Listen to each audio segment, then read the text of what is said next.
Hi, in this video, I will take you through a simple way of implementing a table of contents in your report by using Microsoft Word inbuilt functions.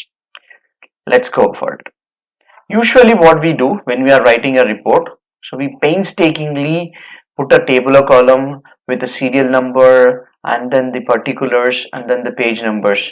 If the alignment is mismatched and then we keep editing it and the page number changes, again we need to use the page numbers, keep going back and forth to validate whether the page number is aligned with the topic. So instead of doing that, here is the simple and the very efficient way, time saving way to do it. So it is there in the Microsoft Word options. Many of us doesn't know it.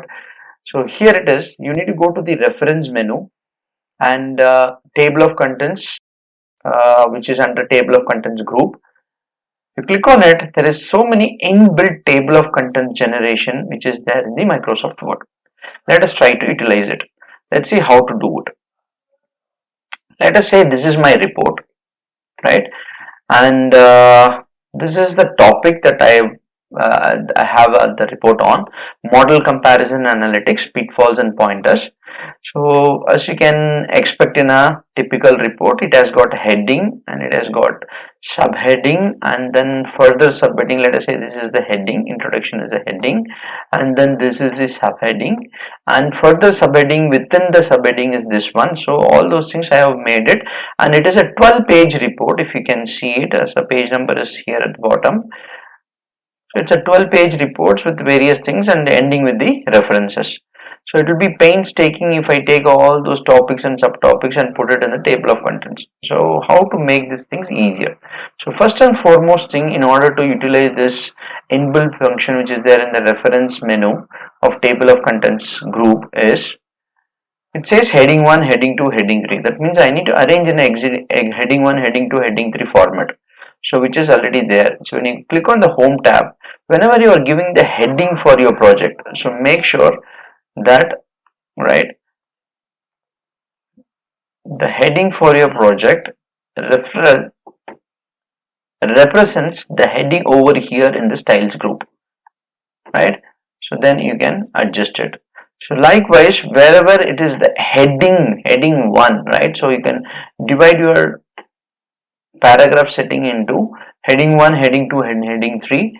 So the typical starting heading is the heading 1, right? So here is the description, and in this case introduction is the heading 1, right? Make sure it is clicked. That's why I'm again clicking and for the demo purpose. And if you look at this under introduction heading, which is heading 1, unsupervised learning is basically a subheading with an introduction, so it comes under heading 2. So make sure it is a heading 2.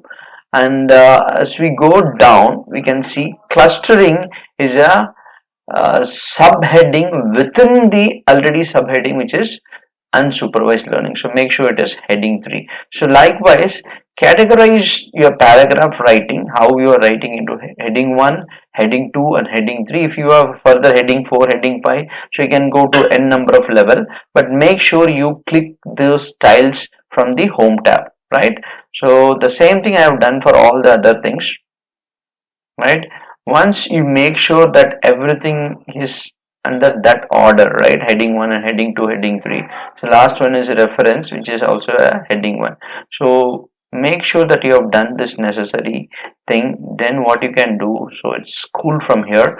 So click on the page where you want to introduce a table of contents. Go to reference, click on this table of contents and then click here. And if you can see here, in a matter of second, everything is arranged under the table of contents along with the page number, and it is aligned very neatly. Is it not? So this kind of alignment will take at least half an hour for us if we need to do manually. So again, if you look at it, the alignment is not perfect. So what you can do is you just do your usual alignments in the report. So now if you see the machine learning algorithm pipeline, which is the heading over here. So let us say this is the heading I'm referring to. So here it is the page number 3. So if you look at this, it will also be in the page number 3. Let us say for the sake of demo, So let me misalign something. So I will go to this interesting story which is in the page number. One more thing is, if you click on this, it will take you to the respective page. Nice, right? So let me say it is in page number 9, that heading 1 is. Now I have changed to page number 10. So will it automatically adjust itself? Let us see. Now if you look at the interesting story, which is the thing that I have changed, right, still it is showing page number 9 only, but actually it is in page number 10. So what do you need to do? Whenever you make a changes, you go and place your cursor on the top of table of contents. This menu update table appears. Click on it and then you say update entire table. Then if you look at it, now it should have changed to page number 10, right? So now the interesting story which we have aligned after editing, it is changed to page number 10, right? So this also, this format also you can change. Same thing, click on the top, and then if you, instead of table of contents, you want contents only, then you can click like this, right? And after aligning, editing, page number changes, no frustration, take it easy. You just say update page numbers only or update the entire table, so automatically it will update, right? It's a very cool feature, saves a lot of frustration, lot of time, right? So more important is saving frustration point. So hope you like this video and found it useful, and thanks for watching. See you in the next video.